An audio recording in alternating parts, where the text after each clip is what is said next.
மன்னர் வந்து போட்டி வைக்கிறாரு நாட்டு மக்களுக்கு.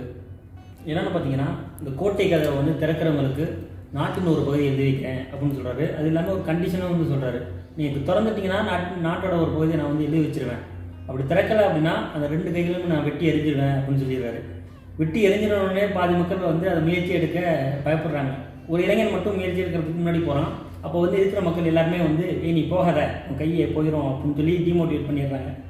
சரின்ட்டு அந்த பையன் வந்து திருப்பி அந்த பதில் சொல்கிறான் அவங்களுக்குன்னா, நான் ஜெயிச்சிட்டா எனக்கு வந்து ஒரு நாட்டோட அரசனாக நான் ஆயிடுவேன், அதே இது நான் தோத்துட்டா கைகள் மட்டும்தானே போவோம், என் உயிர் போகாதில்ல அப்படின்னு சொல்லிட்டு முன்னாடி போகிறான். முன்னாடி போய்ட்டு முயற்சி எடுத்து அந்த கதவை வந்து ஓப்பன் பண்ணுறான். கதவு திறந்துட்டு எப்படின்னு பார்த்தீங்கன்னா தாழ்பாலே போடலை. இதில் என்ன ஹைலைட்னா, நிறைய மக்கள் இப்படி தான் இருக்காங்க. ஒரு முயற்சி எடுக்கும்போது நம்ம தோற்றுருவோமோ இல்லை எதாச்சும் இழந்துருவோமோ அப்படின்னு பயந்துக்கிட்டே அந்த இதை விட்டு